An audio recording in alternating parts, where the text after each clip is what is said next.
Hydrogen is the first element of the periodic tables, all of you know that, okay. And its configuration की बात करें हम लोग तो that is 1s1, okay. And it behave like an alkali metals and as well as halogens, okay. ये आपका alkali metals की तरह बिहेव करता है एज वेल एज हेलोजेंस की तरह भी बिहेव करता है। ये ऑलरेडी आप लोग जानते हो ना। इसके पीछे क्या क्या रीजंस है वो आपको डिटेल्स में लिखाया हुआ है नोट्स में, वो आप लोग देख लेना, ओके। क्या कौन कौन से रीजन्स हैं जो एल्कली मेटल्स की तरह शो करते हैं और कौन कौन से रीजन्स हैं जो हेलोजेंस की तरह शो करते हैं, ये आपके नोट में लिखा हुआ है। क्लियर है? And hydrogen has the basically three isotope, majorly आपका 1s1, 1s2 and 1h1, 1h2 and 1h3, okay. इसको बोलेंगे सिंपल हाइड्रोजन, इसको बोलेंगे ड्यूटेरियम, इसको बोलते हैं ट्रिटियम, ये आप लोग जानते हो। इसके अलावा भी आपके फोर आइसोटोप होते हैं, बट दैट आइसोटोप जो आर्टिफिशियल आइसोटोप होते हैं, मतलब इनको लैब में डेवलप किया गया, ओके। आर्टिफिशियल वाले हैं, इनको हम लोग ने लैब में डेवलप किया गया, ओके। नेचुरली अकरिंग आइसोटोप आपके ये होते हैं। क्लियर है? नेचुरली अकरिंग आइसोटोप आपके 1h1, 1h2, 1h3, इन तीनों के बारे में आपको पूरा टेबल याद होना चाहिए कि इनका atomic number, atomic mass, okay, symbol क्या है आपका, मॉलिक्यूलर फॉर्मूला क्या है इनका, H2D2T2 होता है, नंबर ऑफ न्यूट्रॉन्स कितने होते हैं, नंबर ऑफ इलेक्ट्रॉन्स कितने हैं इसमें। क्लियर है ना? सारी चीजें आपको आना चाहिए, इलेक्ट्रॉनिक कन्फिग्रेशन भी आना चाहिए इनका, और रिलेटिव एबंडेंस भी आना चाहिए। सबसे ज्यादा इंपॉर्टेंट है रिलेटिव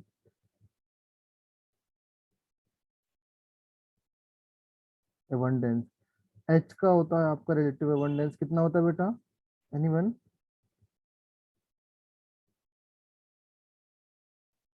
99.98%, एंड इसका 0.016%, एंड इसका आता है 10⁻⁻15%। क्लियर है? अगर आप परसेंटेज हटाओगे तो ये वाला पॉइंट इस तरफ खिसक आएगा, ओके। वो आप लोग जानते हो। नाउ फिर इसका जो इम्पोर्टेंट प्रॉपर्टीज है, मेल्टिंग पॉइंट, बॉइलिंग पॉइंट है, मेल्टिंग पॉइंट हो गया, बॉइलिंग पॉइंट हो गया, and next that is I think bond length भी है, एंड बॉन्ड एनर्जी, जो बॉन्ड डिसोसिएशन एनर्जी वो भी है। तो ये प्रॉपर्टीज आपको बेसिकली याद रखना है फॉर HDNT।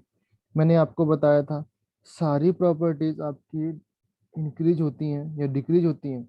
अगर मैं बात करूं stability of the isotope according to availability, तो सबसे ज्यादा स्टेबल कौन सा है?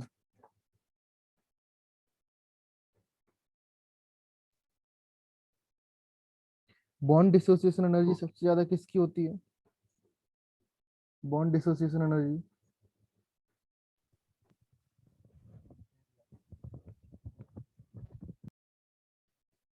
H बॉन्ड, जो आपका HDD बॉन्ड, TT बॉन्ड, ये आपके सामने टेबल बना हुआ, आपने कैसा रिवीजन किया है? एटलीस्ट एक बार तो आपको पढ़ लेना चाहिए था ना, कल से मैंने ऑलरेडी सेंड कर दिया था। ये ऑलरेडी टेबल में बना हुआ है। All of you know that, या नहीं है पता किसी को? टेल मी, अगर नहीं है पता तो मैं एक्सप्लेन कर दूंगा, कोई प्रॉब्लम नहीं है। ये ऑलरेडी आपके नोट में लिखा हुआ है। नोट में लिखा हुआ है, जो PDF मैंने सेंड किया उसमें भी आई थिंक टेबल बना होगा। नहीं बना है तो बता दो, मैं यहाँ पर एक्सप्लेन कर दूंगा। सिंपल वैल्यू होती है, कौन सा इंक्रीज होता है कौन सा डिक्रीज होता है, आप एक एक बार वैल्यू देखोगे, ऑब्जर्व करोगे, आपको ट्रेंड खुद आइडिया लग जाएगा कौन सा साइड डिक्रीज हो रहा है कौन सा साइड इंक्रीज हो रहा है, ओके। क्लियर है? नेक्स्ट, आफ्टर दैट ये वैल्यू आपको पता होने के बाद इसके बाद आपने ये देखा, based on the nuclei, based on the spinning of the nuclei, nucleus की स्पिन के अकॉर्डिंग डाई हाइड्रोजन H2 को टू टाइप्स में डिवाइड किया गया है। कौन से टाइप में बेटा? adsorption, ortho and para,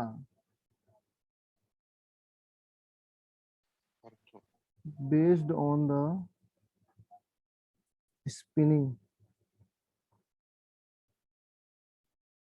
of nuclei. Nuclei के बेस्ड पर आपको यहाँ पर टू टाइप्स में डिवाइड किया गया है, ortho and para. Ortho and para में डिवाइड किया गया है। क्लियर है ना बेटा? अगर स्पिनिंग आपकी पैरेलल है, ortho hydrogen involve in parallel spin. आपकी स्पिन आपकी पैरेलल है, दैट मीन्स ये आपका ऑर्थो हाइड्रोजन है। अगर स्पिनिंग आपकी एंटी पैरेलल है या अपोजिट डायरेक्शन में है, ये आपका क्या होता है, पैरा हाइड्रोजन। ये आप लोग जानते हो, ये आपका दोनों एच एच मॉलिक्यूल हैं, ये भी आपके सॉरी एच एच एटम्स हैं। समझ में आया सबको? इसकी कुछ प्रॉपर्टीज होती थी, वो भी आपके नोट्स में लिखा हुआ है। नोट्स में प्रॉपर्टीज ये थी कि 25 डिग्री सेल्सियस पर कौन ज़्यादा होता है, कौन कम होता है, टेम्परेचर इंक्रीज करने पर किस साइड आपका कौन सा एडजस्ट करता है, कौन सा कितने परसेंट एडजस्ट करता है, ये सारी चीज़ें क्लियर है।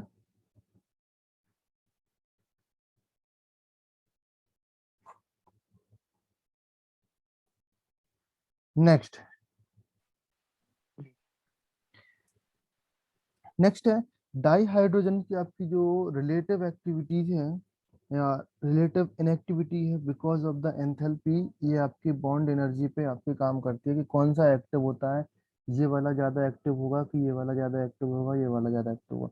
मैंने आपका एक एग्जाम्पल दिया था CH4 और CD4, इसका एक एग्जाम्पल दिया था, बताया था मैंने कि कौन सा ज़्यादा एक्टिव होगा। तो ये बेस्ड होगा आपका बॉन्ड एनर्जी पर। जो आपकी बॉन्ड एनर्जी अगर मैं बोलूं, इसका आई थिंक 435 के आसपास होता है। बॉन्ड एनर्जी 435 किलो जूल पर मोल होता है। और एच की बात कर रहा हूँ मैं, एच ओके। एंड डी होता है आई थिंक 443 किलो जूल पर मोल। एंड ये टी होता है आपका 446 किलो जूल पर मोल। ओके, तो सबसे इजीली आपका ये वाला रिएक्शन करेगा। नेक्स्ट है आपका बेस्ड ऑन आपका हाइड्रोजन क्लियर है। नेक्स्ट आपके हाइड्रोजन की प्रॉपर्टीज हम लोग देखेंगे, H2 कैसे प्रिपेयर्ड करते हैं और उसकी रिएक्शन क्या होती है। So before going to the H2 part, मैं आपको हाइड्राइड एक्सप्लेन कर रहा हूँ। All of you know the hydride.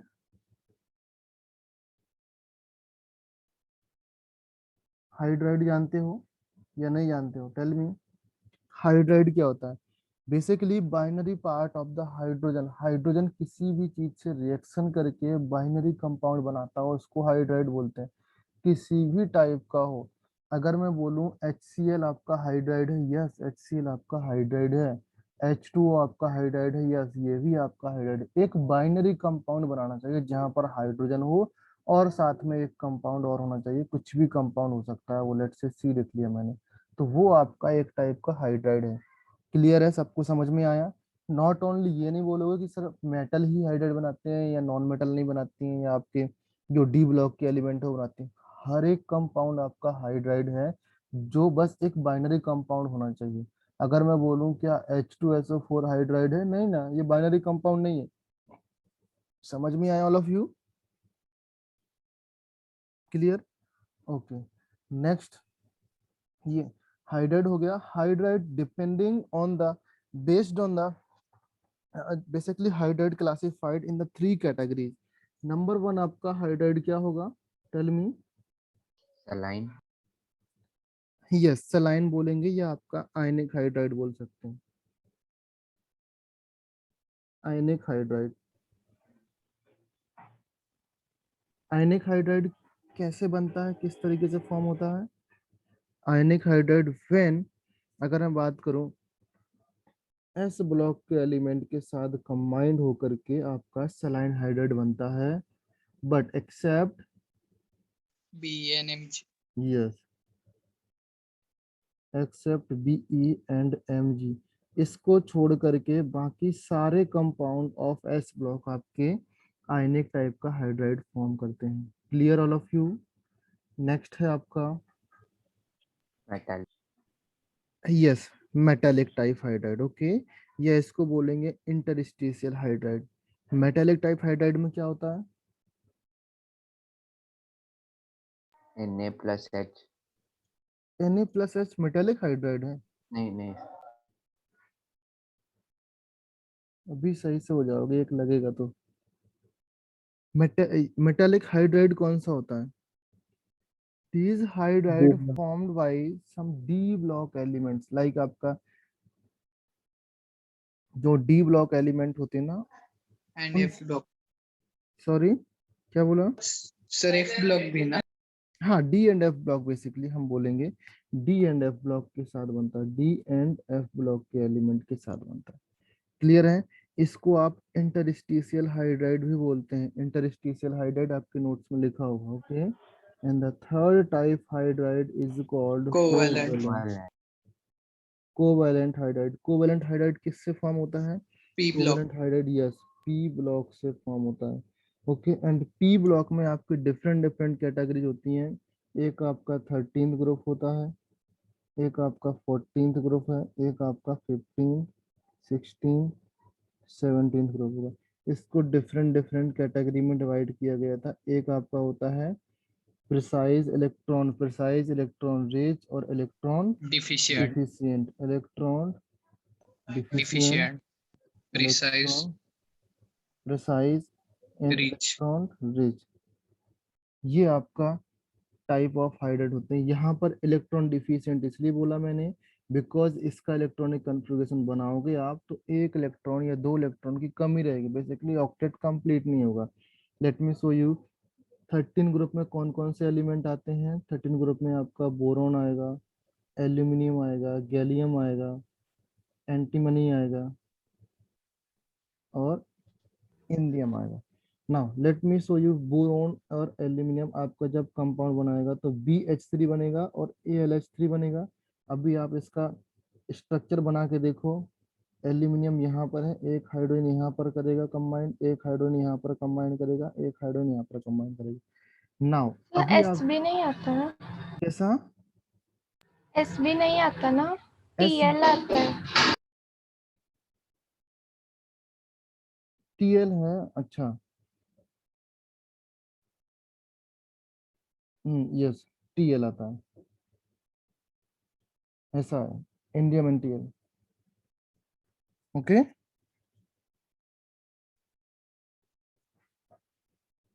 यही होता है, देख लेना एक बार, कंफर्म कर लेना। Basically Yes, sir. एक इलेक्ट्रॉन ये इसका है, एक इलेक्ट्रॉन इसका है, एक इलेक्ट्रॉन इसका है, एक इलेक्ट्रॉन इसका, एक इलेक्ट्रॉन इसका, एक इलेक्ट्रॉन। क्या एल्यूमिनियम के लास्ट सेल में या आपका जो सर्किल बनता है ऑक्टेट कंप्लीट है यहाँ पर 6 इलेक्ट्रॉन। ऑक्टेट कंप्लीट होने के लिए कितना चाहिए? 2 इलेक्ट्रॉन। डिफिशियंसी कितनी है? 2 इलेक्ट्रॉन की तो डिफिशियंसी, राइट ना? तो basically we can say that इस टाइप के आपके कंपाउंड होते हैं 13 ग्रुप के, वो आपके इलेक्ट्रॉन डिफिशियंट होते हैं। इसको हम लोग लुईस एसिड भी बोलेंगे। क्लियर है? ये आपके इलेक्ट्रॉन प्रिसाइज होते हैं। इलेक्ट्रॉन प्रिसाइज आपको देखने के लिए आप एक एग्जाम्पल ले लो, CH4 ले लो। CH4 कार्बन का चार इलेक्ट्रॉन्स होते हैं, वो आपके 4 हाइड्रोजन के इलेक्ट्रॉन से कंबाइन करके बना लेते हैं, तो यहाँ पर ऑक्टेट कंप्लीट हो जाता है। 8 इलेक्ट्रॉन्स, ऑक्टेट कंप्लीट, तो इसको हम लोग बोलेंगे इलेक्ट्रॉन प्रिसाइज। सिमिलरली यहाँ पर अगर मैं देखूँ, यहाँ पर आपका NH3 आएगा। NH3 के ऊपर ये लोन पेयर होते हैं। इस लोन पेयर की वजह से आप देखोगे यहाँ पर NH3 कंबाइंड हो गया, यहाँ से 6 हो गए, 6 इलेक्ट्रॉन्स हो गए, यहाँ से 2 इलेक्ट्रॉन्स, तो कितना हो गया? टोटल 8 इलेक्ट्रॉन हो गया, प्लस आपका एक लोन पेयर भी है। लोन पेयर की वजह से इसको लुईस बेस बोलेंगे। बेस। समझ में आया ऑल ऑफ यू? तो ये आपका कोवैलेंट टाइप हाइड्राइड हो गया। नाउ एक फोर्थ टाइप ऑफ हाइड्राइड और होता है जिसको हमने कैटेगरी में डिवाइड नहीं किया, बट उसको लिख लेना। इसको मिला करके एक आपका फोर्थ टाइप ऑफ हाइड्राइड बनता है जिसको बोलेंगे पॉलीमेरिक हाइड्राइड। अगर बेसिकली मैंने क्या बोला, Be और Mg आपका एक पॉलीमेरिक हाइड्राइड शो करता है। हमने S ब्लॉक जब आयनिक हाइड्राइड पढ़ते हैं तब मैंने बताया है कि ये आपके आयनिक हाइड्राइड शो नहीं करते हैं, ये पॉलीमेरिक हाइड्राइड शो करते हैं। तो आप यहाँ भी देख सकते हो, इसको आप फोर्थ कैटेगरी में लिख सकते हो पॉलीमेरिक हाइड्राइड के रूप में। ओके, पॉलीमेरिक हाइड्राइड में बेरिलियम और Mg ही होता है। समझ में आया? क्लियर है? नाउ कभी कभी आपका एल्यूमिनियम भी आ जाता है, बट जनरली एल्यूमिनियम होगा नहीं बिकॉज एल्यूमिनियम यहाँ पर आपका आ जाता है। ओके, पॉलीमेरिक हाइड्राइड आएगा आपका, तो आपको ये दोनों एग्जाम्पल लिखना है। एल्यूमिनियम किसी किसी बुक में लिखा रहता है, बट कंफ्यूजन नहीं होने का। क्लियर है ना? नेक्स्ट आपने देखा वाटर, देखा वाटर के बाद फिर आपने देखा हाइड्रोजन परऑक्साइड। वाटर की कुछ फिजिकल प्रॉपर्टीज होती हैं, कितना परसेंट कहाँ पर पाया जाता है, एबंडेंस कितनी होती है, वो आप देख लेना। मैं डायरेक्टली मूव करता हूँ H2 की प्रिपरेशन पार्ट में मूव करता हूँ। ओके, H2 का प्रिपरेशन एंड रिएक्शन पार्ट में मूव करता हूँ। नाउ यहाँ पर मैं लिख रहा हूँ, बेसिकली आप ध्यान देना, ये आपका पार्ट है left hand side preparation,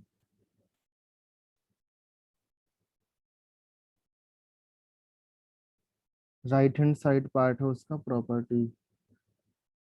properties मतलब chemical reaction, okay. In left hand side आप इधर मिडिल में लिखा आपका H2, ओके। बेसिकली आप H2 को किससे प्रिपेयर कर सकते हो? नंबर वन, आपको मैंने बताया फ्रॉम वाटर, H2O से बना सकते हो ना। वाटर से कैसे बनाते हैं? when H2O react with metal, metal के साथ रिएक्शन करती है या इलेक्ट्रोपॉजिटिव मेटल के साथ रिएक्शन करती है, लाइक H2O आपका Na के साथ रिएक्शन करेगा, Mg के साथ रिएक्शन करेगा, आपका Fe के साथ रिएक्शन करेगा, आपका कैल्शियम के साथ रिएक्शन करेगा, तो आपका क्या फॉर्म होगा? H2 फॉर्म होगा, होगा कि नहीं होगा? और ऑलरेडी आप लोग जानते हो कि कौन से सोडियम के साथ आपका कोल्ड वाटर रिएक्शन कर जाता है, फिर कैल्शियम के साथ भी आपका कोल्ड वाटर रिएक्शन करता है। जो आपकी इलेक्ट्रोपॉजिटिव सीरीज में सबसे टॉप पे रहते हैं उनके साथ कोल्ड में रिएक्शन करता है। फिर जब डाउन द सीरीज आते हैं फिर वो वाटर कोल्ड हो जाता है, कोल्ड से हॉट होता जाता है। फिर जब हॉट होता जाएगा तो नीचे सबसे नीचे आएंगे, बट आपको पता है हाइड्रोजन से ऊपर होना चाहिए। हाइड्रोजन से ऊपर जो सीरीज होती हैं इसको 3 कैटेगरी में डिवाइड किया गया। यहाँ पर आपका कोल्ड होता है, यहाँ पर आपका हॉट होता है, यहाँ पर आपका स्टीम होता है, बट हाइड्रोजन से ऊपर होना चाहिए, ये हमेशा याद रखना, ओके। तो एक कोल्ड का हो गया, एक हॉट का हो गया, एक स्टीम का हो गया। हॉट का मैं आपको लिख देता हूँ, लाइक जो कोल्ड से रिएक्शन करने वाले हैं, पोटेशियम हो गया, सोडियम हो गया, कैल्शियम हो गया।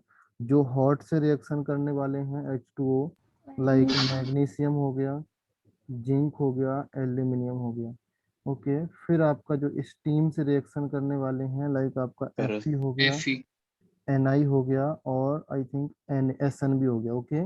ये आपके स्टीम से रिएक्शन करेंगे। हॉट वाटर, स्टीम हो गया, and this is cold water, okay. Respective यहाँ पर आपको हाइड्रोजन गैस तो मिलेगा ही मिलेगा, यहाँ पर NaOH प्लस H2 मिलेगा, यहाँ पर भी आपका MgO प्लस H2 मिलेगा।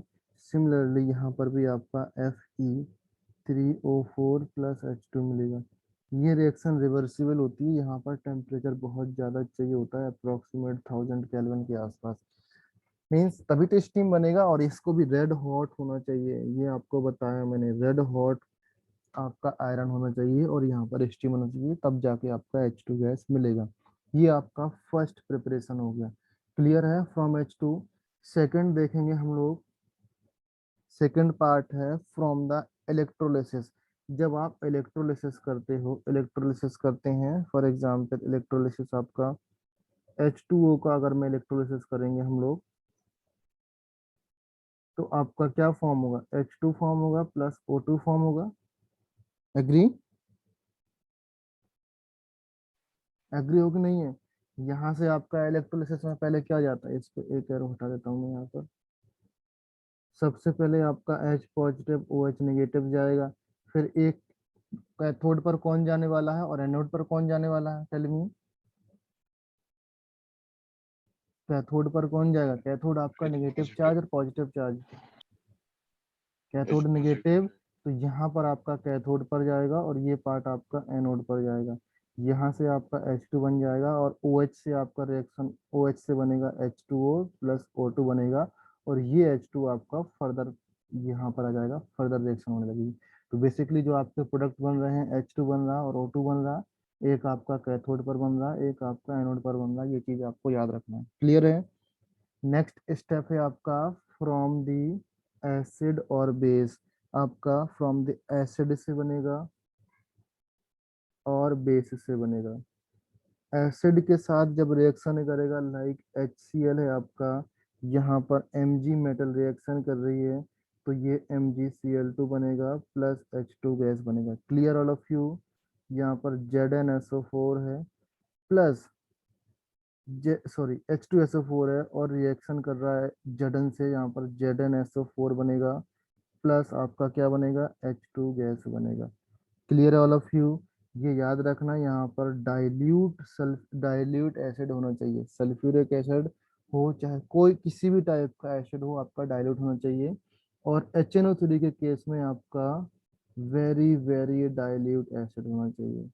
ओके, HNO3 के केस में HNO3 से जो रिएक्शन करने वाली मेटल्स हैं वो आपका Mg और Mn ही रिएक्शन करती हैं। ऐसा नहीं आप कोई भी मेटल लेके आओ और HNO3 के साथ रिएक्शन करके H2 गैस बना दो, नहीं। क्लियर है? ये आपके नोट्स में नोट करके लिखा हुआ है ब्लॉक लेटर्स में। ओके, नेक्स्ट है जब आप बेस के साथ रिएक्शन करते हो, बेस के साथ रिएक्शन करने में आपका बहुत सारी मेटल्स होती हैं, बेसिकली एम्फोटेरिक मेटल्स होती हैं, लाइक Zn हो गया, एल्यूमिनियम हो गया, बेरिलियम हो गया, Sn हो गया, बोरॉन हो गया, सिलिकॉन हो गया, ये सारी और भी मेटल्स होंगी, ये सारी रिएक्शन करके क्या बनाएंगी, आपकी H2 गैस देंगी। समझ में आया? एनी डाउट किसी को? कोई डाउट है? अभी फिर आपका एक यूएनओ मेथड था। यूएनओ मेथड क्या था बेटा? UNO method, tell me anybody. UNO method से हाइड्रोजन कैसे प्रोड्यूस करते थे? किसी को नहीं आइडिया? चलिए मैं भी नहीं बता रहा हूँ आपको। ओके, यहाँ पर प्रॉपर्टीज देखिए। प्रॉपर्टीज में क्या होगा बेसिकली, देखो सबसे पहले फिजिकल प्रॉपर्टीज में आता है, फिजिकल प्रॉपर्टीज आपका कलरलेस होगा। ओके, कलरलेस होगा, टेस्टलेस होगा, ऑर्डरलेस होगा, हाईली कंबस्टिबल गैस है आपकी, high value of delta H, delta H सबसे ज्यादा होगा इसका 436 किलो जूल पर मोल। ये आपकी फिजिकल प्रॉपर्टीज हो गई। केमिकल प्रॉपर्टीज में आपको आइडिया होगा, केमिकल प्रॉपर्टीज में यहाँ पर लिखा हूँ, जब H2 आपका मेटल के साथ रिएक्शन करता है, मेटल के साथ, नंबर 1 है। ओके, मेटल के साथ रिएक्शन करेगा, फॉर एग्जांपल Na के साथ रिएक्शन करेगा तो क्या फॉर्म करने वाला है यहाँ पर? नहीं मेटल हाइड्राइड ना, मेटल के साथ रिएक्शन करके मेटल हाइड्राइड फॉर्म करेगा क्या सृजीत? नहीं सर। कौन सा हाइड्राइड है ये? आयनिक। आयनिक हाइड्राइड, वेरी गुड। ओके, ये आपका आयनिक हाइड्राइड फॉर्म करेगा। सिमिलरली अगर आपको कैल्शियम के साथ कराना है तो आपका CaH2 फॉर्म करेगा। क्लियर है? नेक्स्ट आपका नॉन मेटल के साथ जाएंगे। नॉन मेटल के साथ रिएक्शन है आपका, देखो नॉन मेटल के साथ है आपका H2 plus O2, H2 plus N2। क्या ये रिएक्शन आपको आती नहीं है? आती है ना? अगर मैं H2 का रिएक्शन करा दूं विथ सल्फर के साथ, विथ आयोडीन के साथ, सॉरी आयोडीन नहीं, हाँ कार्बन के साथ, प्लस यहाँ पर हेलोजन लिख लो, हेलोजन के साथ, क्या ये रिएक्शन आपको आएंगी? नहीं। इसमें बनेगा आपका H2S, इसमें बनेगा आपका C2H2, इसमें बनेगा आपका HX, इसमें बनेगा आपका H2O, इसमें बनेगा आपका NH3। Is everyone clear? समझ में आया सबको? नेक्स्ट आपका मेटल ऑक्साइड के साथ रिएक्शन। मेटल ऑक्साइड के साथ रिएक्शन देखो, यहाँ पर मेटल ऑक्साइड के साथ रिएक्शन H2 जब PbO के साथ रिएक्शन करेगा तब आपका कंपाउंड फॉर्म होने वाला है Pb प्लस H2O।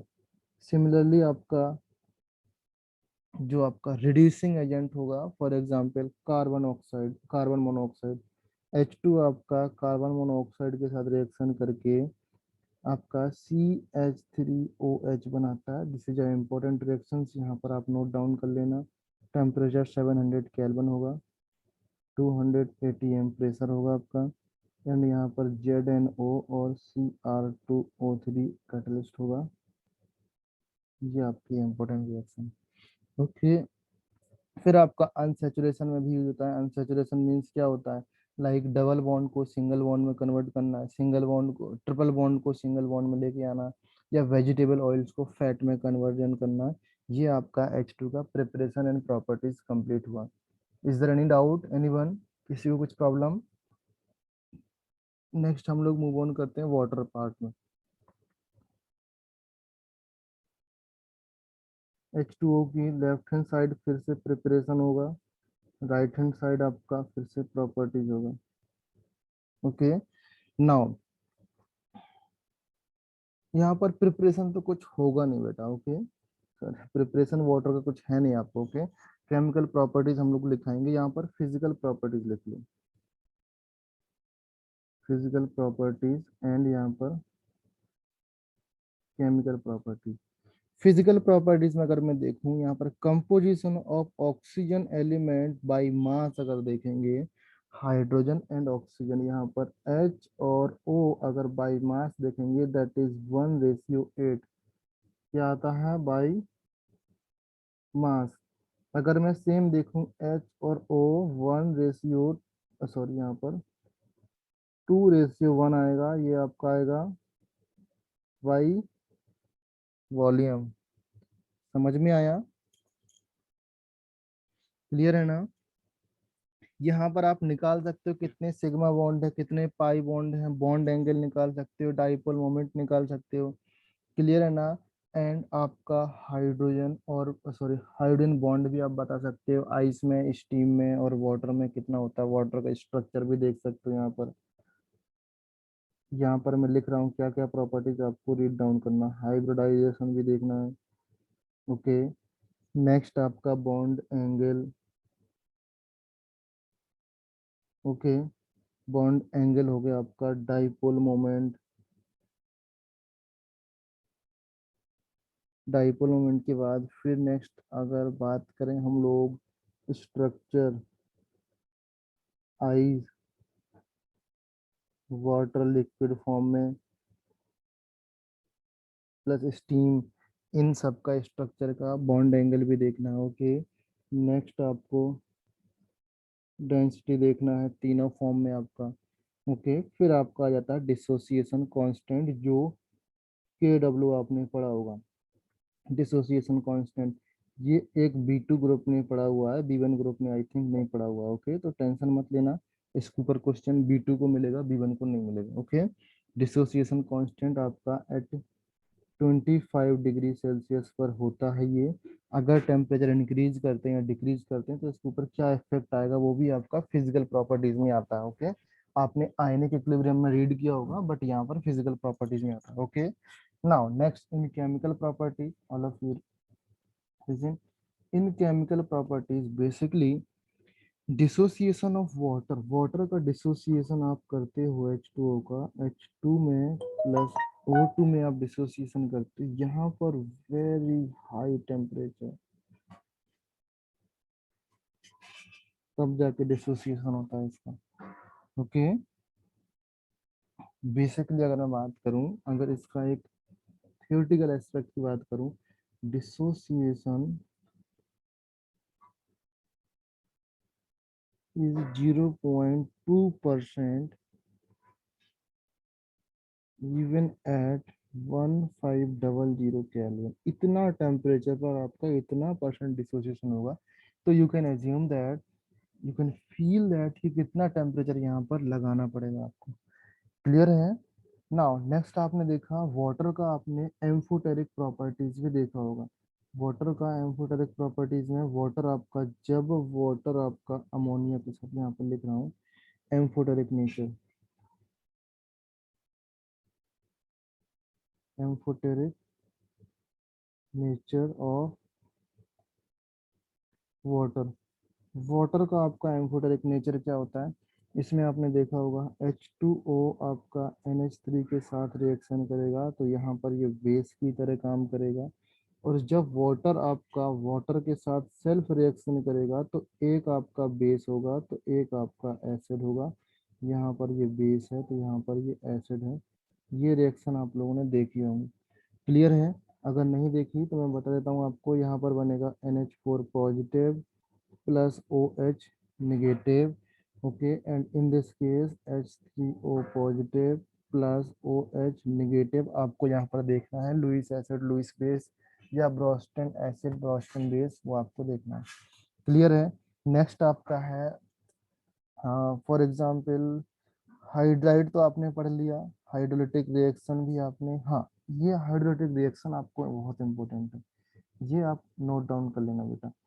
H2O का रिएक्शन, ये सारी रिएक्शन PBr3 के साथ, ओके लेट मी सॉरी यहाँ पर PBr3 हो गया। फिर आपका है SiCl4, नेक्स्ट आपका है Ca3P4, नेक्स्ट आपका है CaH2, नेक्स्ट है कार्बाइड कार्बाइड Al4C3, नेक्स्ट आपका CaCN2, नेक्स्ट है आपका Mg3N2। ओके, ये आपकी मेजरली रिएक्शन होंगी। ये सारी किससे रिएक्शन करती हैं? वाटर के साथ। कंपाउंड फॉर्म क्या होता है? कंपाउंड फॉर्म होता है, यहाँ पर देखो सबसे टॉप पे जो कंपाउंड फॉर्म होने वाला है PBr3 के लिए H3PO3 प्लस HBr, SiCl4 के लिए है SiO2 प्लस HCl, Ca3PO4 के लिए है Ca3P, यहाँ पर Ca3P कितना है यहाँ पर? P2 होगा ना, यहाँ पर P4 कैसे लिख दिया मैंने?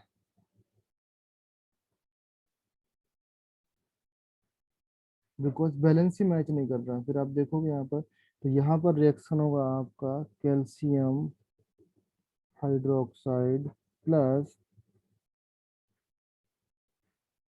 CH3। CH3। कैल्शियम हाइड्राइड का आपका फॉर्मूला आपको पता है, इसको हाइड्रोलिस भी बोलते हैं, आइडिया है ना? Yes sir. हाइड्रोलिस बोलेंगे CaOH ट्वाइस प्लस क्या बनेगा? H2 gas. एल्यूमिनियम कार्बाइड के साथ रिएक्शन करके क्या बनेगा? CH4।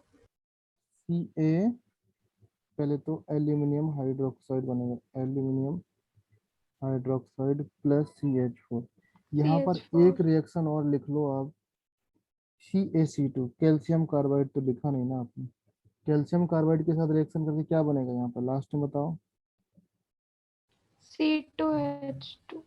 C2H2, very good, and CaOH CaOH four twice। Twice, इसके साथ रिएक्शन करके MgOH फोर NH3 ट्वाइस और plus NH3, very good.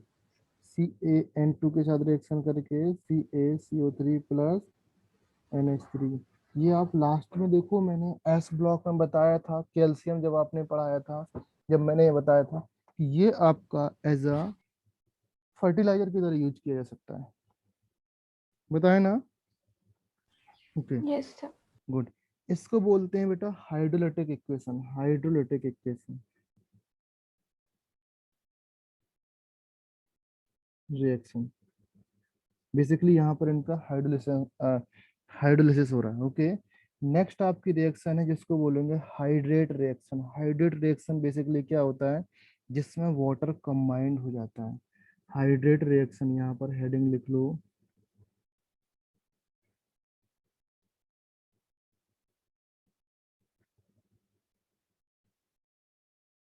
Water combined हो जाएगा, दैट इज मीनिंग यहाँ पर देखो नंबर 1 है आपका CuSO4। जब इसमें सारी चीज यहाँ पर ये CuSO4 सॉलिड होता है बेटा, ओके, H2O के साथ रिएक्शन करता है तो ये कंबाइंड हो जाता है, CuSO4 बनाएगा प्लस 5H2O बनाएगा।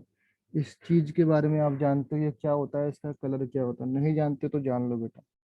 ओके, नेक्स्ट है आपका AlCl3, जब वाटर के साथ कंबाइंड होगा तो आपका AlCl3 प्लस 6H2 प्लस नहीं डॉट 6H2O BeCl2 के साथ रिएक्शन करेगा यहाँ पर वाटर, तो क्या फॉर्म होने वाला है? BeCl2 2H2O। क्लियर है ऑल ऑफ यू? समझ में आया? ओके। सो नेक्स्ट आपका पार्ट आता है H2O2 का। H2O2 भी आप स्पीड में देख लो। ओके। H2O2 पार्ट में क्या है बेटा, बेसिकली चलो प्रिपरेशन पहले लिखते हैं हम लोग।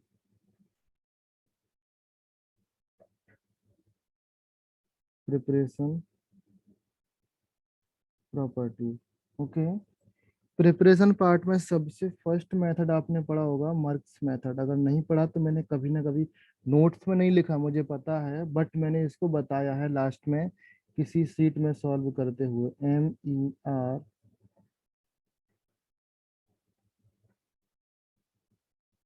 नोट्स में नहीं लिखा होगा I think.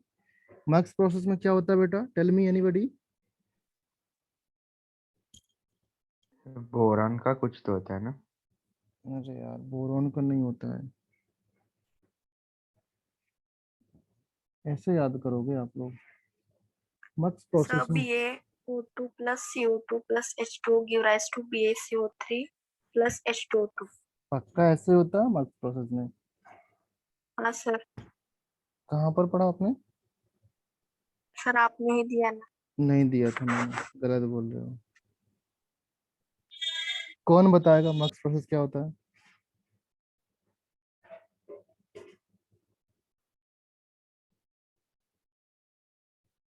Anybody? B1 B2 में किसी को नहीं पता? हाइड्रोजन परऑक्साइड कैसे फॉर्म करते हैं फ्रॉम द मर्क्स प्रोसेस?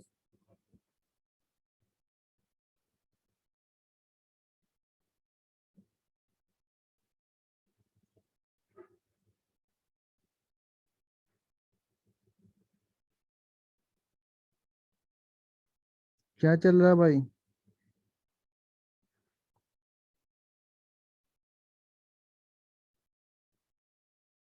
किसी को आइडिया नहीं है मर्क्स प्रोसेस में क्या होता है? It prepared by the calculated amount of H2SO4 add करते हैं, किसके साथ ऐड करते हैं? Na2O2 के साथ, सोडियम पेरोक्साइड के साथ, calculated amount of H2SO4। H2O2 की कोई सी भी रिएक्शन आए हमेशा एक कैलकुलेटेड अमाउंट ऐड करते हैं। आप लोग हर रिएक्शन में ये, मैं अगर नहीं भी बोलता हूँ ना, मैं अगर मैंने डायरेक्ट ही बोला H2O2 H2SO4 के साथ, ये Na2O2 H2SO4 के साथ रिएक्शन करके आपका Na2 H2O2 फॉर्म करता है, तो आप समझ जाना कि यहाँ पर एक कैलकुलेटेड अमाउंट होगा। 20%, 50%, 40%, जो भी कैलकुलेटेड अमाउंट होगा वो आपके नोट्स में लिखा होगा। ये रिवीजन लेक्चर इसलिए डिटेल्स में नहीं बता रहा हूँ मैं यहाँ पर। ओके। सो H2O2 के साथ रिएक्शन, Na2O2 के साथ H2SO4 रिएक्शन करेगा, कंपाउंड क्या फॉर्म होता है? Na2SO4 plus H2O2। ये आपका मर्क्स प्रोसेस होता है और ये आपका लैब मेथड भी है। नेक्स्ट आपका फ्रॉम BaO2, इसका नाम क्या है BaO2 का? Tell me, who can tell me the name of the BaO2? Barium peroxide. Barium oxide? कैसे? Peroxide. पेरोक्साइड है, okay. Barium peroxide dot 8H2O के साथ आपका H2SO4 रिएक्शन करता है, देन क्या फॉर्म होने वाला है? BaSO4 प्रेसिपिटेट होगा BaSO4. प्लस 8H2O आपका यहाँ पर निकल जाएगा एंड H2O2 फॉर्म हो जाएगा। क्लियर है? नेक्स्ट इसी सीरीज में अगर रिएक्शन करेंगे हम लोग, H3PO4 भी रिएक्शन कर जाता है एंड यहाँ पर आपका Ba3PO4 होल थ्राइस फॉर्म हो जाएगा और सेम यहाँ पर ये दोनों फॉर्म हो जाएंगे। क्लियर है ना? नेक्स्ट है आपका इलेक्ट्रोलिसिस करेंगे of H2SO4। Electrolysis of H2SO4, H2SO4 का इलेक्ट्रोलिसिस करेंगे तो देखो ये डिटेल्स में थोड़ा सा देख लो क्या होता है। H2SO4 का जब इलेक्ट्रोलिसिस करते हैं हम तो आपका एक H पॉजिटिव फॉर्म हुआ प्लस HSO4 नेगेटिव फॉर्म हुआ, राइट? क्लियर है ना? एक आपका रिएक्शन जाएगा H पॉजिटिव से, आपका क्या बन जाएगा, H2 बन जाएगा। ये रिएक्शन कहाँ पर होगी, कैथोड पर होगी आई थिंक।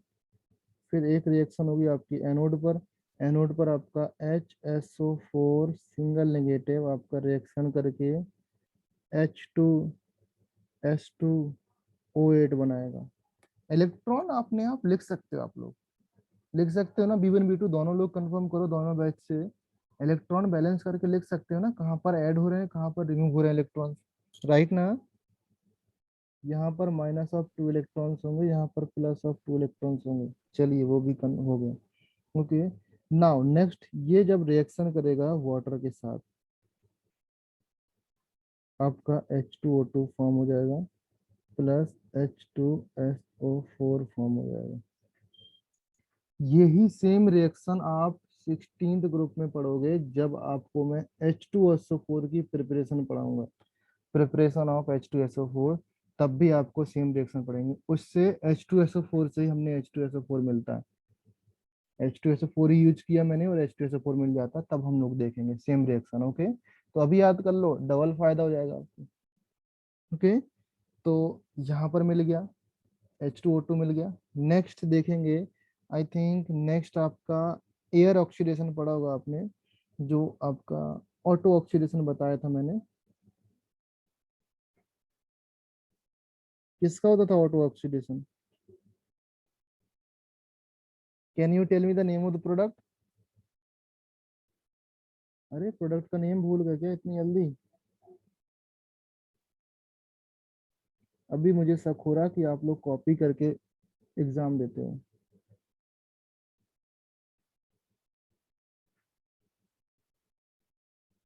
यार इतना सिंपल चीज नहीं बता पा रहे, इसका नेम बताओ, IUPAC नेम बताओ, अगर नॉर्मल नहीं आता तो। IUPAC तो निकाल सकते हो ना? Antacid.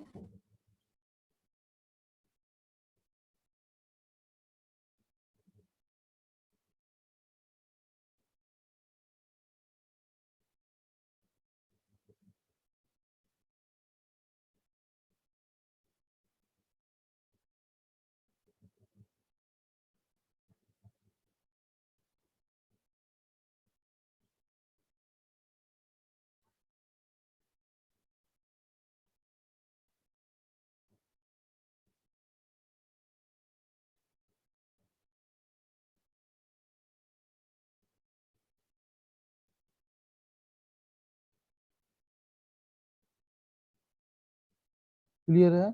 ये रिएक्शन वापस भी जाती है हाइड्रोजन के साथ रिएक्शन करके। ओके, तो ऑटो ऑक्सीडेशन हो जाता है यहाँ पे। समझ में आया? इसका नेम ऑलरेडी लिखा होगा, क्विनोल करके होता है कुछ, क्विनोल और क्विनोन। थोड़ा सा हिंट दिया, अब तो बता दो। तब भी नहीं आइडिया, देन फिर आपका प्रॉब्लम है, आप जानो आपका काम जानो, आप पढ़ते ही नहीं है यार। नेक्स्ट, ये प्रॉपर्टीज हो गई, फिजिकल प्रिपरेशन हो गया, प्रॉपर्टीज हम लोग नीचे देखते हैं। प्रिपरेशन में और पार्ट तो है नहीं अभी, और क्या है, और तो पार्ट है नहीं, आई थिंक इतना तो हो गया। तो चलो प्रिपरेशन देखते हैं यहाँ पर, sorry, property.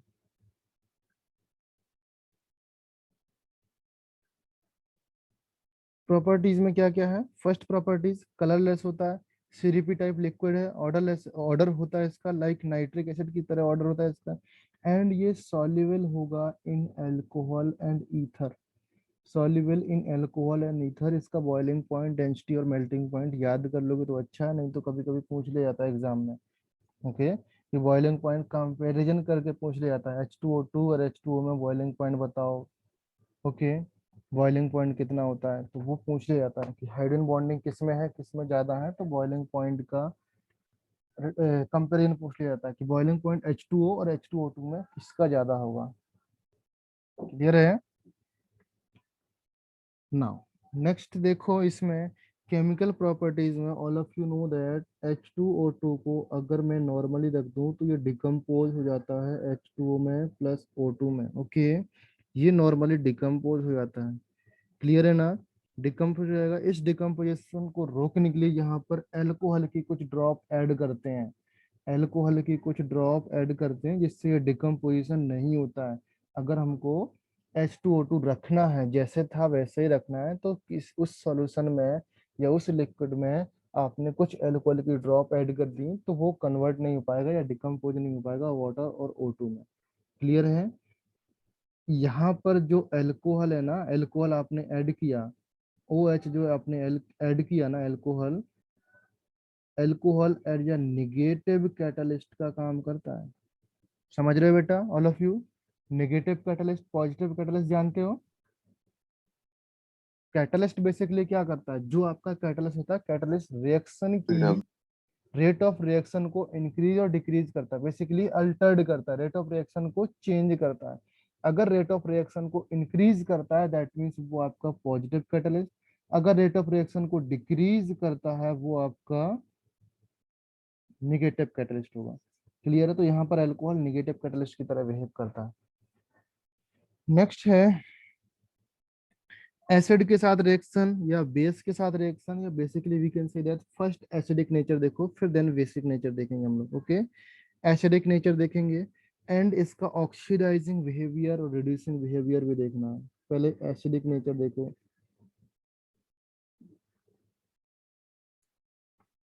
Acidic nature, now you have to tell me H2O2 जब NaOH के साथ रिएक्शन करता है तो क्या कंपाउंड फॉर्म होता है?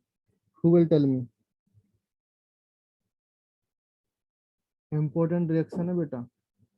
क्यों इंपॉर्टेंट है? रीजन आप जान गए होगे, बिकॉज NaOH आ गया। NaOH का एवरी स्टेप आपको याद करना है for JEE point of view. JEE और नीट पॉइंट ऑफ व्यू से NaOH का कोई सा भी कहीं पर भी यूज आ जाए, कोई भी रिएक्शन आ जाए, कुछ भी थोड़ा सा भी पार्ट हो, तो वो आपका इंपॉर्टेंट है। किसी को आइडिया है NaOH के साथ H2O2 के साथ क्या रिएक्शन होगा? NaOH, when NaOH react with H2O2 it forms sodium, इसका नाम क्या है?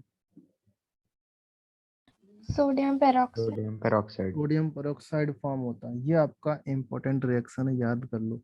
नाउ सेम रिएक्शन यहाँ पर भी होता है when it reacted with Na2CO3।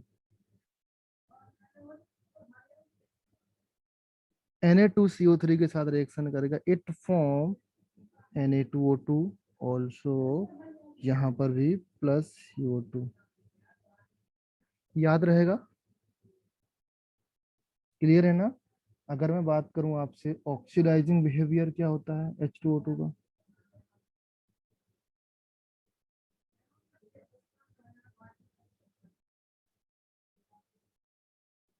Oxidising behaviour, oxidising behaviour क्या होता है? व्हेन, देखो ऑक्सीडाइजिंग बिहेवियर का मतलब क्या है? ऑक्सीडेशन नंबर इंक्रीज और ऑक्सीडेशन नंबर डिक्रीज, या ऑक्सीडेशन होना या रिडक्शन होना? Tell me. रिडक्शन। रिडक्शन। तो व्हेन H2O2 आपका PbS के साथ रिएक्शन कर रहा है तो ये फॉर्म करेगा PbSO4 प्लस आपका 4H2O फॉर्म करेगा। चलो H2O लिख लेते हैं हम। यहाँ पर इसका ऑक्सीडेशन नंबर -2, यहाँ पर इसका ऑक्सीडेशन नंबर +6। तो यहाँ से यहाँ तक जाने में क्या हुआ बेटा? ऑक्सीडेशन, यस और नो? तो यहाँ से यहाँ तक जाने में क्या होगा? रिडक्शन। इसका मतलब ये आपका ऑक्सीडाइजिंग एजेंट है, इसका मतलब ये इसका ऑक्सीडाइजिंग नेचर है। Clear all of you? समझ में आया सबको? यस और नो? अरे भाई कुछ बोला करो। फर्स्ट रिएक्शन हो गया। नेक्स्ट है आपका H2O2 जब आपका NO2 निगेटिव के साथ रिएक्शन करता है, it form NO3 negative plus H2O। ये भी आपका एक ऑक्सीडाइजिंग बिहेवियर है। नेक्स्ट है आपका व्हेन H2O2 I नेगेटिव के साथ रिएक्शन करेगा, +2H पॉजिटिव के साथ रिएक्शन, एसिडिक मीडियम में ये बेटा। ओके, एसिडिक मीडियम में है, दैट मीन्स यहाँ पर I2 बनेगा प्लस आपका H2 बनेगा। ये भी आपका एक ऑक्सीडाइजिंग बिहेवियर है। चलिए अगर मैं लिख दूं यहाँ पर plus of Fe+2 in acidic medium 2H करके या 1H कर दो, एसिडिक मीडियम में रिएक्शन करेगा, यहाँ पर Fe+3 फॉर्म होगा प्लस H2O फॉर्म होगा। ये भी एक ऑक्सीडाइजिंग बिहेवियर है। नेक्स्ट है आपका H2O2, आपका रिएक्शन कर रहा है ASO3 ट्रिपल नेगेटिव एंड यहाँ पर ASO4 ट्रिपल नेगेटिव आ रहा है प्लस H2O, ये भी आपका ऑक्सीडाइजिंग बिहेवियर है। क्लियर है? चलो थोड़ा सा बड़े कंपाउंड में चलते हैं हम लोग। व्हेन H2O2 रिएक्शन कर रहा है विथ FeCN6 के साथ -4 नेगेटिव, ये कंबाइंड कर रहा है एंड यहाँ पर FeCN6 -3 नेगेटिव, ये आपका ब्रैकेट के ऊपर आता है। इतना तो आप लोग जानते होंगे। Did you know that? जानते हो नहीं जानते हो? -4 -3 प्लस H2O, यहाँ पर भी आपका ऑक्सीडाइजिंग नेचर है। क्लियर है बेटा? समझ में आया? एंड चलो एक और लिख लेते हैं, one in the last. H2O2 जब आपका Cr2O7 डबल नेगेटिव के साथ रिएक्शन करता है इन एसिडिक मीडियम, तब आपका कंपाउंड CrO5 फॉर्म होगा प्लस H2O2। ये सारी रिएक्शन आपकी एसिडिक बिहेवियर है, सॉरी ऑक्सीडाइजिंग बिहेवियर है उसका। ओके, नाउ रिड्यूसिंग बिहेवियर में देखेंगे हम लोग रिड्यूसिंग नेचर।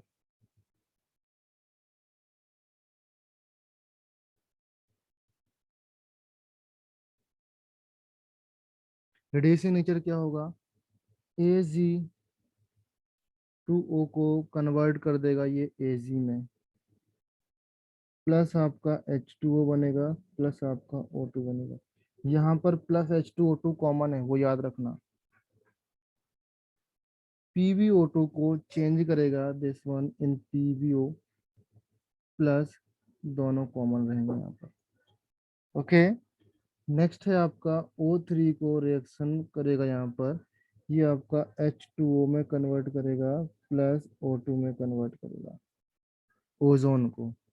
ओके, नेक्स्ट आपका है MnO4 नेगेटिव, बेसिकली KMnO4 है इन एसिडिक मीडियम, ये आपका रिएक्शन करेगा एंड फॉर्म होगा Mn+2 plus H2O plus O2। Make sure that मैं ये रिएक्शन दे दूंगा आपको, ये रिएक्शन दूंगा, इसको बैलेंस करने के लिए बोलूंगा तो आपको बैलेंस करना है, चाहे वो ऑक्सीडाइजिंग नेचर से बैलेंस करो, ऑक्सीडेशन नंबर से बैलेंस करो या हाफ रिएक्शन नंबर से बैलेंस करो।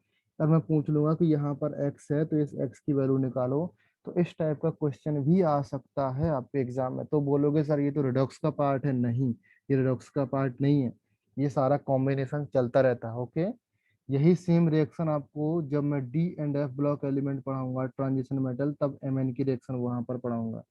ओके, सेम रिएक्शन मैं तब पढ़ाऊंगा जब H2 ऑक्सीजन का फॉर्मेशन होगा, ग्रुप 16 होगा, तब मैं ये सेम रिएक्शन पढ़ाऊंगा। ओके, तो यही रिएक्शन 10 से 15 बार रिपीट हो जाएगी। एट द लास्ट में अगर आप सीरियसली पढ़ने वाले होगे तो लास्ट में ये रिएक्शन ऑटोमेटिकली याद हो जाएगा, रट जाएगा। अगर आपको पढ़ने में मन ही नहीं लगता देन मैं भी कुछ नहीं कर सकता, बिकॉज जितनी बार रिपीट होती है तो ऑटोमेटिकली रिएक्शन याद हो जाती है। ओके, नेक्स्ट आपका Cl2 के साथ रिएक्शन करेगा तो आपका HCl फॉर्म होने वाला है, प्लस आपका HCl हो गया। Next next I think HCl है और H2O2 होगा। ओके, नेक्स्ट O2 भी फॉर्म होगा यहाँ पर। ओके, नेक्स्ट है आपका FeCN6 होगा -3 OH मीडियम में, बेसिक मीडियम में ये रिएक्शन होगा। FeCN6 हो गया, यहाँ पर आपका 4 नेगेटिव आ गया। क्लियर है? ये यहाँ सब में बेटा H2O2 कॉमन है, वो आप भूलना नहीं है। ओके, सब में स्टार्टिंग में H2O2 कॉमन है एंड यहाँ पर प्रोडक्ट में जितने पार्ट बनते हैं मैं पूरा का पूरा लिखते जाता हूँ। प्रोडक्ट में आपका बनेगा H2O प्लस O2 बनेगा, प्रोडक्ट का पूरा पार्ट कंप्लीट है। रिएक्टेंट में आपका सिर्फ H2O2 लिखना है।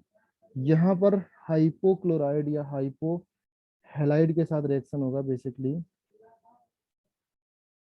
NaOBr। NaOBr के साथ रिएक्शन होगा तब कंपाउंड आपका फॉर्म होने वाला है NaBr plus H2O plus O2। CaOCl2 के साथ रिएक्शन होगा तब क्या फॉर्म होने वाला है, तब भी आपका CaCl2 फॉर्म होगा, H2O फॉर्म होगा प्लस O2 फॉर्म होगा। आप सिमिलरिटी देखा करो, ये भी सेम कंपाउंड है, ये भी सेम कंपाउंड है। एक रिएक्शन को याद कर लो, दोनों में से आपके दोनों कॉमन हो जाएंगे। यहाँ पर भी ये हाइपोहेलाइड है, यहाँ पर भी ये हाइपोहेलाइड है। तो बेसिकली H2O2 हाइपोहेलाइड के साथ रिएक्शन करके जो आपका मेटल होगा उसका हेलाइड बनाएगा। लाइक सोडियम ब्रोमाइड है, कैल्शियम क्लोराइड है, प्लस H2O है, प्लस O2 है। एक रिएक्शन को याद करने से दोनों रिएक्शन याद हो जाती हैं। क्लियर है, समझ में आया? तो बेसिकली यहाँ पर H2O2 भी कंप्लीट। अभी सिर्फ आपका H2O2 का वॉल्यूम कैलकुलेशन वाला पार्ट रह गया आपका, राइट ना? वॉल्यूम कैसे कैलकुलेट करते हैं वो वाला पार्ट रह गया, चलो उसको भी देख लेते हैं। वॉल्यूम कैसे कैलकुलेट करते हैं, किसी को आइडिया है? वॉल्यूम कैलकुलेशन वाला पार्ट, एनीबॉडी?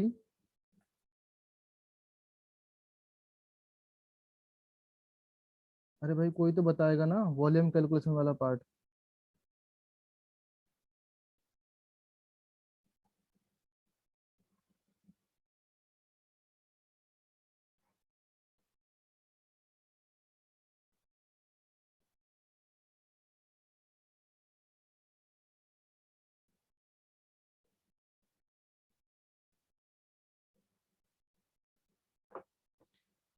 अगर बोलूं 10 वॉल्यूम ऑफ H2O2 का मीनिंग क्या है, 10 वॉल्यूम ऑफ H2O2 का मीनिंग क्या है, तो कोई बता पाएगा? 10 वॉल्यूम ऑफ H2O2, वॉल्यूम को आप नॉर्मलिटी में कैसे चेंज करते हो? नॉर्मलिटी से आप परसेंटेज निकालते हो तो वो कैसे चेंज करते हो? एनी आइडिया आप लोगों को? 22। क्या करते बेटा, सॉरी?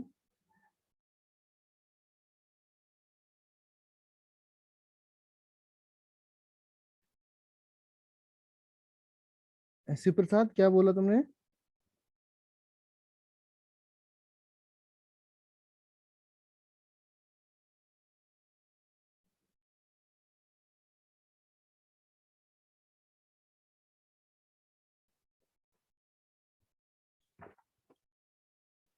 एनीबॉडी कोई बताएगा कि नहीं बता रहा? सर वॉल्यूम स्ट्रेंथ निकालना होगा तो वो 11.2 into molarity. 11.2 into molarity, okay. तो बेसिकली इसके मैंने फॉर्मूले शॉर्टकट में लिखा दिए थे, बट आप लोग मैं डिटेल्स में बताता हूँ, यहाँ पर देखिए। 22.4 into normal. Very good. Strength of H2O2, strength of H2O2 कैसे फाइंड करते हैं? एक सेकंड, फैन ऑन करते हैं।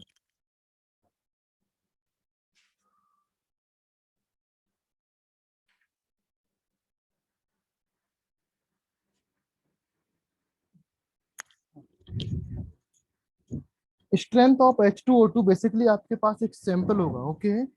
Generally that express in terms of volume of oxygen at H2O2 पे।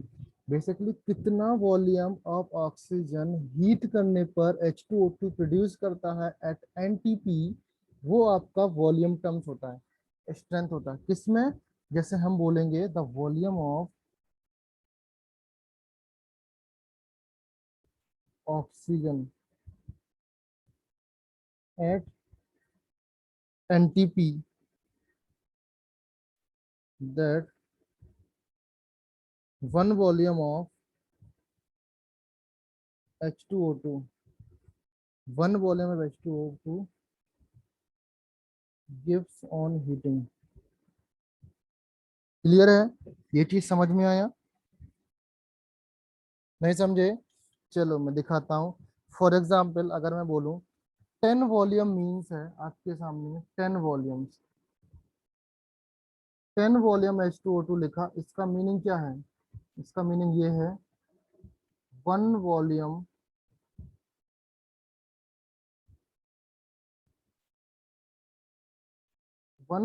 H2O2 at NTP एनटीपी पर आपको 10 वॉल्यूम O2 देता है। समझ में आया सबको? क्लियर है ना? समझे कि नहीं ऑल ऑफ यू? तो फॉर एग्जाम्पल अगर हम लोग देखेंगे, आपके सामने H2O2 है। H2O2 से आपका H2O भी बनता है प्लस O2 बनता है ड्यूरिंग द डिकम्पोजिशन। ओके, अगर मैं यहाँ पर बात करूँ, इसका मास, अच्छा बैलेंस कर लो पहले। H2O2, इसको 2 लगेगा, यहाँ पर 2 लगेगा। तो इसका मास अगर निकालेंगे तो दैट मीन्स ये 2 आ जाएगा, प्लस 2 प्लस ये 32 आ जाएगा, तो ये 68 हो गया। इसका मास निकालेंगे, चलिए कुछ नहीं है, इसका मास निकालेंगे, ये आपका 1 मोल है। एंड 1 मोल का वॉल्यूम होता है आपका at NTP 22.4 litre at NTP. Okay, so basically we can say that 68 and sorry 22.4 liter O2 of 10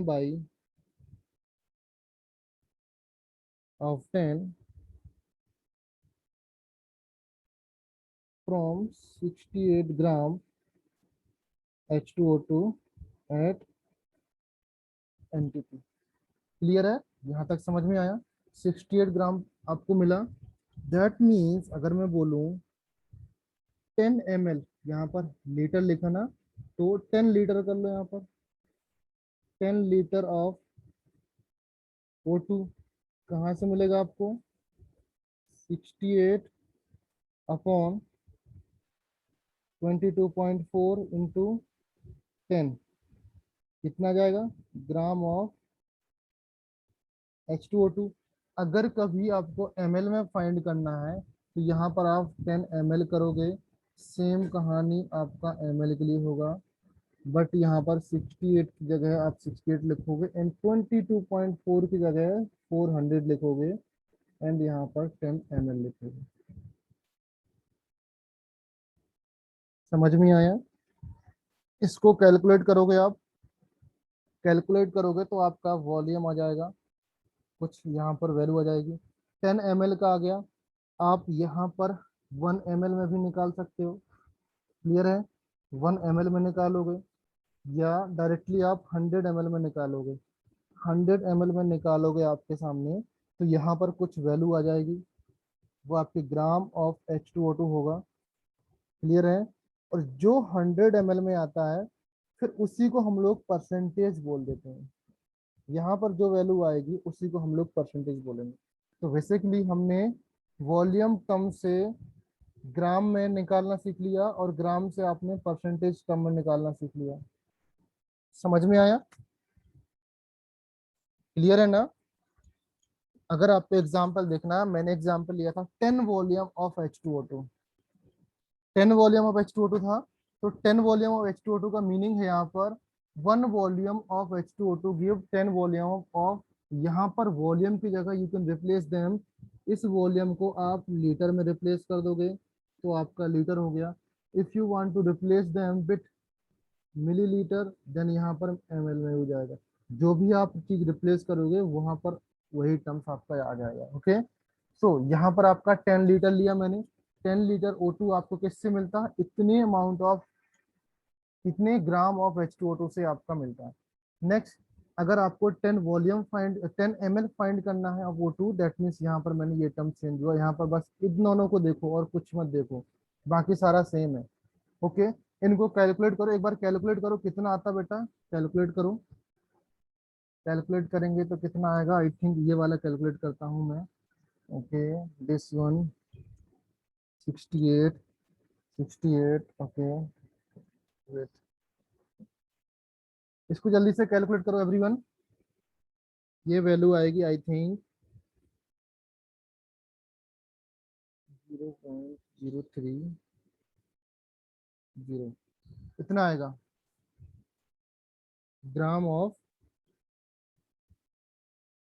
और भी आएगा इसके आगे बट इतना ही मुझे अभी दिख रहा है। ओके, नाउ 100 के लिए आपको फाइंड करना है, तो आपका क्या हो जाएगा? 100 से मल्टीप्लाइड हो जाएगा, तो ये आपका 100 से मल्टीप्लाइड दैट मीन्स 3.0 आ जाएगा।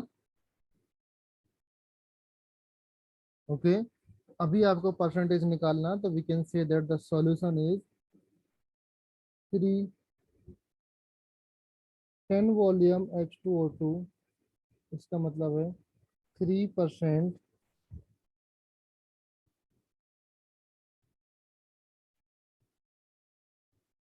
H2O2 solution।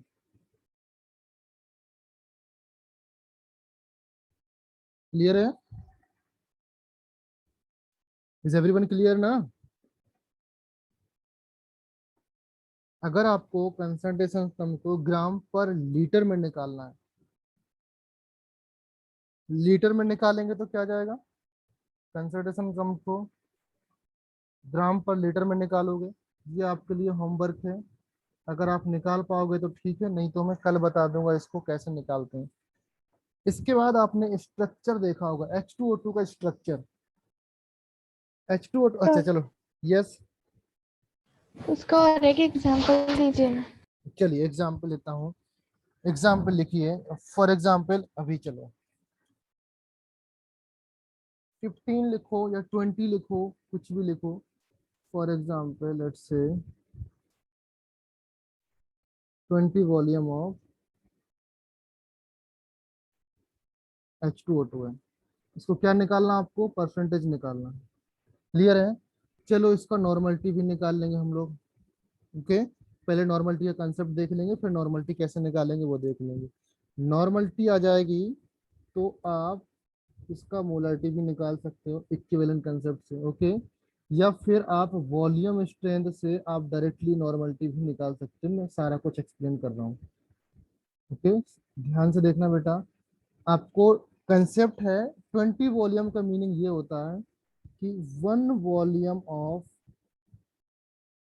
H2O2, 1 volume of H2O2 से आपको 20 वॉल्यूम ऑफ O2 मिलता है एट NTP। ये चीज तो आपका कंसेप्चुअल है, ये आपको याद रखना चाहिए।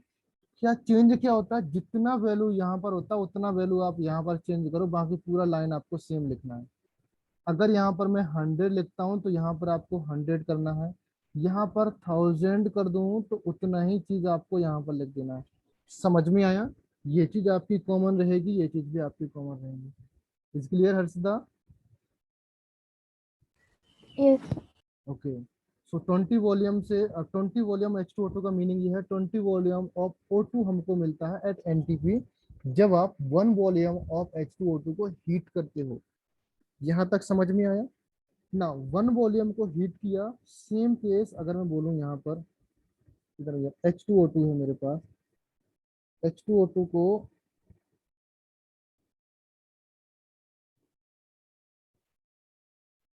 H2O प्लस O2 में गए, यहाँ पर 68 ग्राम आ रहा था, बैलेंस करने के बाद 68 ग्राम से 22.4 लीटर और 22.400 ml आ रहा था। क्लियर है ना? अगर आपको ml में निकालना है, अगर आपको ml में निकालना है शिव प्रसाद, क्या कर रहे हो? तो आप क्या करोगे, इस चीज को आप ml कर देना यहाँ पर। समझ में आया? अगर आपको लीटर में निकालना है तो उस वॉल्यूम को आपको क्या करना है, कर दोगे ना? क्लियर है? ओके, नेक्स्ट यहाँ पर आपको चीज लगाना पड़ता है। For example if I tell you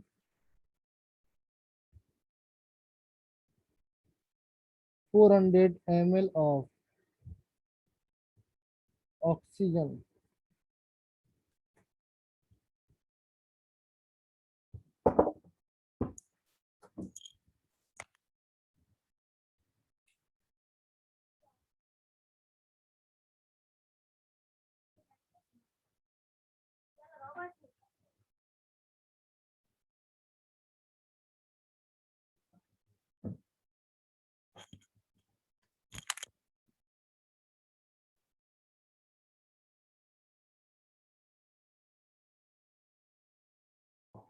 twenty-four 22 400 ml of oxygen is obtained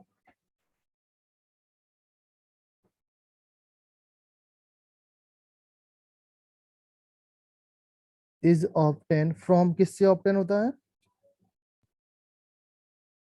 tell me Harshita. Obtain from, अरे बोलो बेटा क्या हुआ? 60. Yes, 68 gram of H2O2। Last में लाइन लिख देना एट NTP,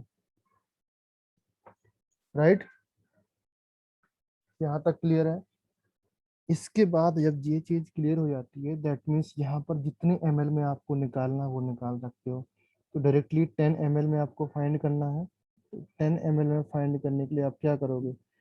68 बाई 22.400 इंटू 10, तो ये आपका पूरा पोर्शन आ जाएगा ग्राम ऑफ H2O2। समझ में? सॉरी 10 नहीं है, यहाँ पर कितना है? 20 है, 20 है, तो यहाँ पर मैंने 20 कर दिया। Is clear Harshita? समझ में आया? Yes, sir. ओके। जितना भी, तो अभी आप एक फॉर्मूला आपके सामने बन गया कि 20 ml को आपने कितने वॉल्यूम में निकालना है। आप डायरेक्टली आप एक फॉर्मूला बना सकते हो। नाउ 68 और इसको आप कैंसिल आउट करो, आपके सामने एक वॉल्यूम बन गया कि वॉल्यूम स्ट्रेंथ को आपको निकालना है। तो क्या आ जाएगा? 68 अपॉन 22/400 इंटू वॉल्यूम स्ट्रेंथ आपकी जो है, और ये चीज आ जाएगी आपका ग्राम ऑफ H2O2। तो इस फॉर्मूले को आप बना सकते हो इस तरीके से, आपके सामने बन गया ना।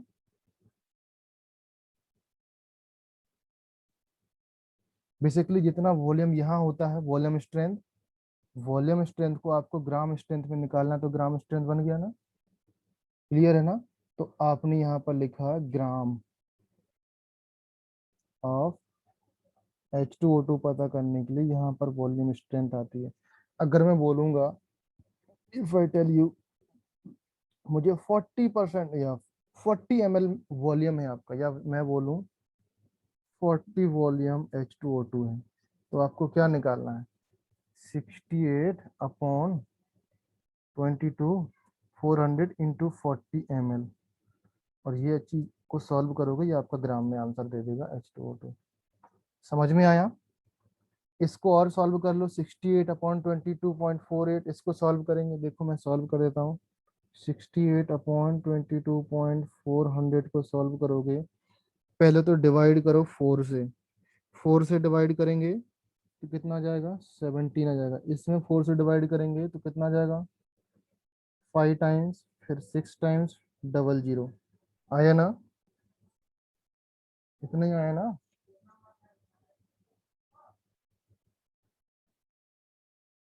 राइट ना? इतना ही आया। अगर आपको लीटर की कभी बात करेगा तब आपका 17 अपॉन 5.6 आएगा। ओके। तो आपको क्या करना है? ग्राम ऑफ H2O2 निकालने के लिए 17 अपॉन 5.6 इंटू वॉल्यूम स्ट्रेंथ लिखना है इन लीटर। ये आपका आंसर। एक फॉर्मूला आ गया। समझ में आया कि नहीं? अरे बोलो भाई। अगर यहाँ तक समझ में आया तब आपको ग्राम ऑफ स्ट्रेंथ आ गया। ये कितना ml का आया? ये आया आपका जितना ml यहाँ पर दिया रहता है। तो अभी तक आपने सॉल्व किया ये कि 20 ml में आपको निकालना है 68 अपॉन 22.400 इंटू 20, और ये आपका ग्राम ऑफ H2O2 है। ओके ना, इसको सॉल्व करोगे, सॉल्व करने के बाद ये आ जाएगा 6.0। लेट मी सॉल्व यू, इसको मैं कैलकुलेटर में रख के सॉल्व कर देता हूँ। एग्जैक्ट वैल्यू कितना आता है? एग्जैक्ट वैल्यू आएगा 68 अपॉन 22,400 इंटू 20। ये एग्जैक्ट वैल्यू है आपके यहाँ पर 0.06071। इतने ग्राम ऑफ H2O2 आया। किसमें आया ये? 20 ml में आया। अगर इसको मैं 100 ml में पता कर लूँ तो कितना आ जाएगा? 0.6071 अपॉन 20 इंटू 100 आ जाएगा कि नहीं आ जाएगा? इसको डिवाइड करेंगे बाई 20 डिवाइडेड बाई 20 कितना आया इंटू 100। क्लियर है? 100 में तब आपका वैल्यू आ जाएगा, निकाल पाओगे वैल्यू 100 ml में। क्लियर है ना हर्षिता? चलिए अभी देखो Yes. आपका वॉल्यूम स्ट्रेंथ या नॉर्मलिटी कैसे निकालते हैं। हेडिंग लिख लो यहाँ पर नॉर्मलिटी।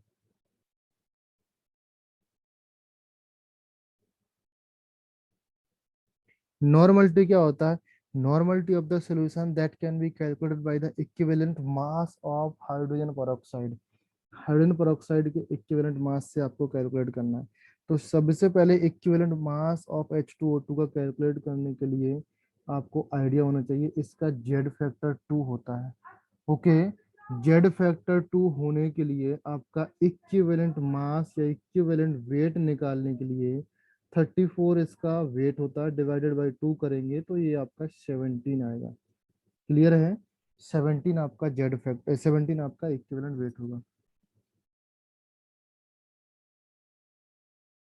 17 आपका इक्विवेलेंट वेट हुआ। All of you clear?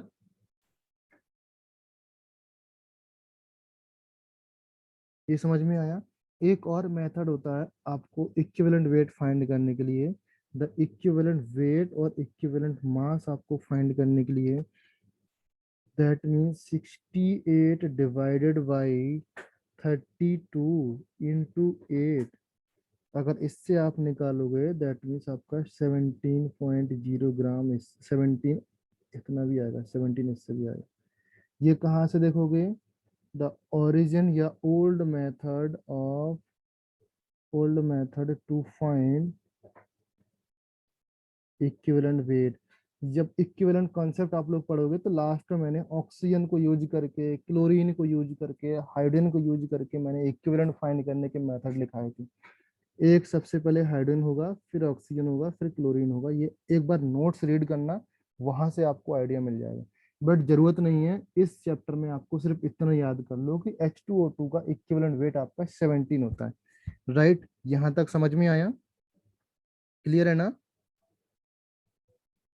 अरे बोलो यस और नो। क्लियर है? Yes sir. नाउ अभी यहाँ तक आपको समझ में आया। नाउ ग्राम पर लीटर, अगर मैं बोलूँ number of equivalent, let's say 10 volume आपका था पहला एग्जांपल। 10 वॉल्यूम में आपको ग्राम पर लीटर फाइंड करना है। ग्राम पर लीटर फाइंड करोगे तो ये आपका आएगा 30 पॉइंट, ये 30 ही आएगा बिकॉज मैंने 3.0 लिखा।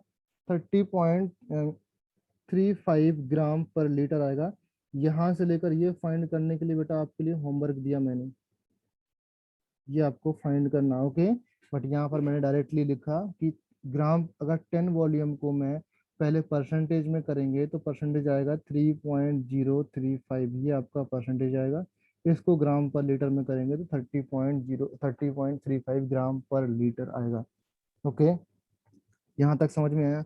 अगर मैं बोलूँ नंबर ऑफ ग्राम इक्विवेलेंट्स निकालना, ग्राम इक्विवेलेंट्स तो जानते हो ना, gram equivalents in 10 volume of H2O2। Gram equivalents निकालने के लिए बेसिकली ग्राम पर लीटर जो होगा divided by the equivalent mass. Equivalent mass से निकालने के लिए मुझे निकालना है number of gram equivalents. Gram equivalents निकालने के लिए ग्राम पर लीटर कंसंट्रेशन, ग्राम पर लीटर कंसंट्रेशन आ जाएगा अपॉन इक्विवेलेंट वेट। ग्राम पर लीटर आपका कंसंट्रेशन है,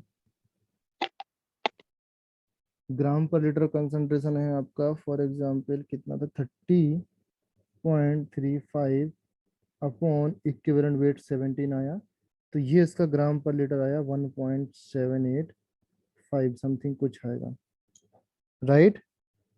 क्लियर है? So we can say that directly the normality of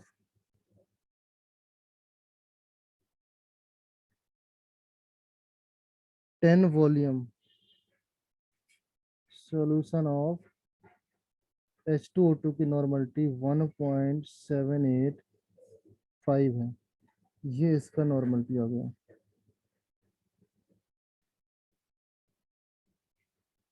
समझ में आया? क्लियर है ना?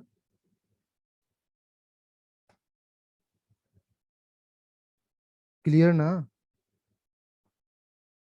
अगर मैं 20 वॉल्यूम के लिए निकालूंगा तो 20 वॉल्यूम के लिए निकाल लेना, आप लोग 30 वॉल्यूम के लिए निकाल लेना। तो बेसिकली जो आपका ग्राम स्ट्रेंथ निकाला मैंने, ग्राम स्ट्रेंथ ऑफ H2O2 का क्या होता है ये आप लोग जानते। देखो ग्राम स्ट्रेंथ क्या होता है H2O2 का, चलो मैं यहाँ पर एक्सप्लेन कर देता हूँ।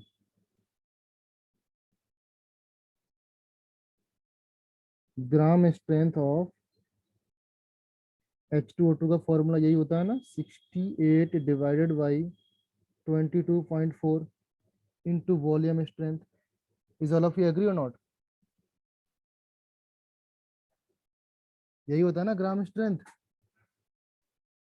बोलो। या सॉरी, ग्राम नहीं, ग्राम निकालना है, सिर्फ ग्राम में निकालना। ग्राम ऑफ H2O2 68 अपॉन 22 पॉइंट, ये लीटर, यही होगा ना। अगर ये चीज आपका आया ना, ये आपका लीटर में है, तो we can directly say that ये आपका ग्राम पर लीटर आएगा, ग्राम पर लीटर में आएगा, और इसको हम बोलेंगे ग्राम स्ट्रेंथ। समझ में आया? अगर मैं यहाँ पर ml लिखता तो वो आपका ग्राम पर लीटर में नहीं होता, वो आपका ml स्ट्रेंथ हो जाएगा। ओके, तो बेसिकली यहाँ पर आपको समझ में आ गया ये वाला पार्ट। ओके, अगर आपको नॉर्मलिटी निकालना है तो नॉर्मलिटी क्या होता है, strength over equivalent weight. Strength कितना है आपका 68 into V upon 22.4 upon equivalent weight कितना है, इक्विवेलेंट वेट है आपका 17। तो ये चीज आ जाएगी आपकी 68 इंटू वी 17, हाँ, अपॉन 22.4 इंटू 17। ये चीज आ गया। इसको सॉल्व करेंगे 4 टाइम्स जाएगा, इसको सॉल्व करेंगे 5.6 टाइम्स जाएगा। तो बेसिकली अगर नॉर्मलिटी निकालना है मुझे, नॉर्मलिटी निकालेंगे तो volume strength upon 5.6। 5.6 okay, very good. Okay, जब आपका ये पार्ट आ गया तो we can say that volume strength अगर मुझे फाइंड करना है, वॉल्यूम स्ट्रेंथ फाइंड करना है, that is equal to 5.6 into normality. Clear है?